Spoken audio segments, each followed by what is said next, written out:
Cause I've not run into that before. I know even when it was a really big project, when they built the new fire station on a block in Beatrice, and they did not utilize that. But I understand what he's saying is just trying to find some cost value by getting them in early and reducing some of those costs in the construction side. Right. It made sense. Right. So I'm gonna try and work through Kelly on that one and see what we're authorized to do. Again, our restrictions by state statute for how we bid and how we award on construction projects are just very finite, Question qualifications.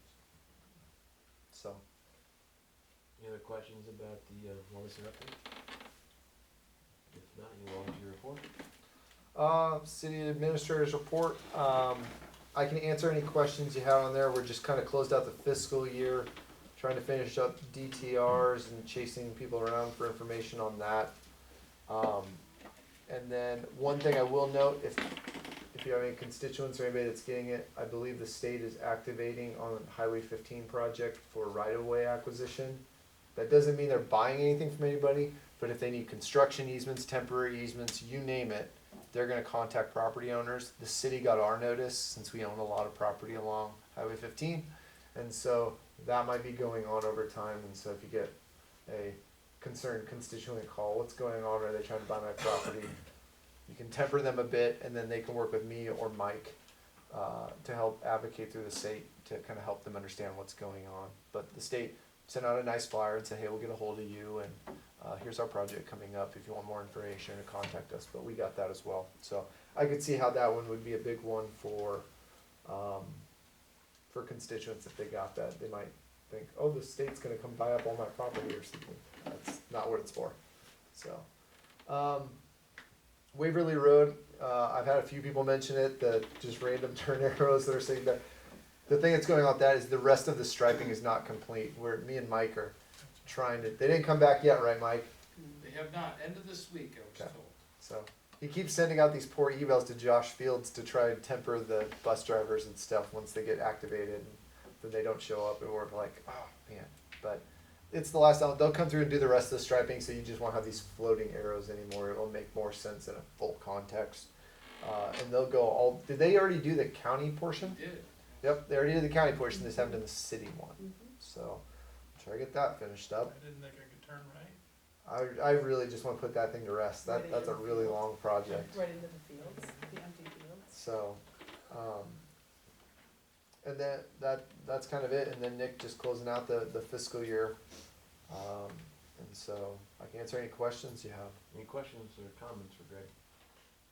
If not, entertain a motion to accept the report. Motion to accept the report. Second. Motion and second, to register your votes. Please display the votes.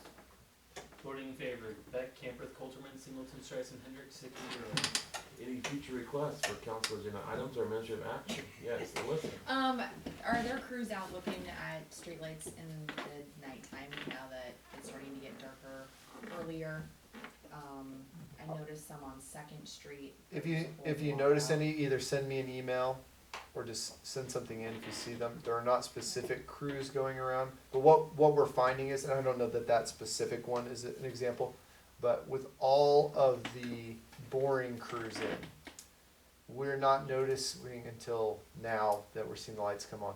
They're hitting a lot of these. That's the number one thing that's getting hit, is we mark them, but still somehow they're getting tagged with all the activity. So if you do see one, if anyone sees a street light out, send in an email to info at, would that be the right? Info at cityofsewardne.gov. Or if you're a council member, you have my Or just email. text Greg. Just text Greg or whatever. I'll But say, I will note that I did get an email about Second and Jackson area. If Okay, that's what you're yeah, I thinking think, of. cause I had texted Bob real quick and was like, hey, Yeah. just wanted to give you a heads up. and all street lighting is electric. Yeah. So Okay. the electric department is fully responsible for that. It's not the responsibility of the street department, so. I did hear that the electric department was out there today, Second and Jackson area, after I forwarded that on to them. So I don't know if they fixed the issue yet or what, but they're aware of it. We have a better sense of Allo, Windstream, in their process right now. It's very scattered because they're connecting pieces, and so we don't always know where they may have been. 6th Street gas station. Which one? Gas and snacks. Okay. By the alley. That one's out too. Any other requests?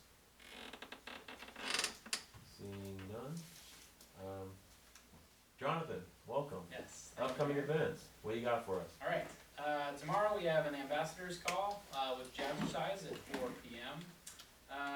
Quick note, kind of a county, excitement, Bex Hybrids, if you've seen the construction on, I-80, where Goner's at, Bex Hybrids is building a $20+ million facility. Instead of groundbreaking, we're doing a flag raising because they've already broken ground.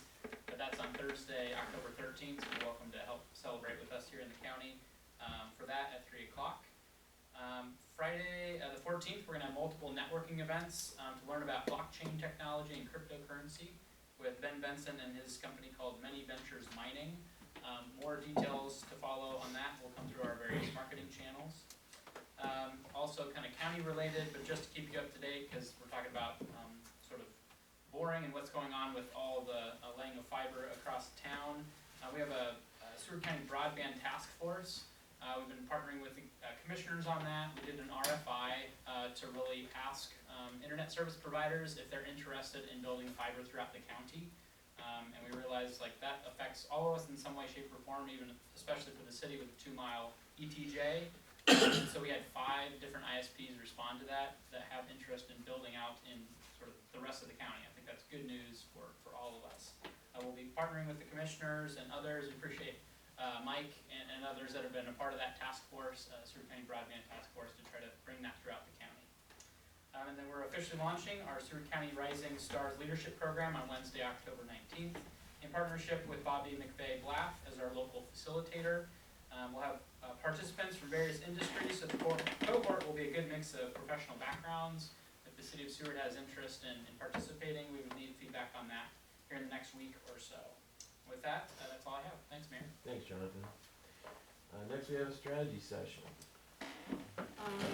I move that the city council goes into closed session with the mayor, the city administrator, the city attorney, city clerk, and Jonathan Jank for the protection of the public interest and to discuss real estate interests at the Seward Rail campus and to provide the city attorney with negotiating guidance for a period not to exceed 30 minutes.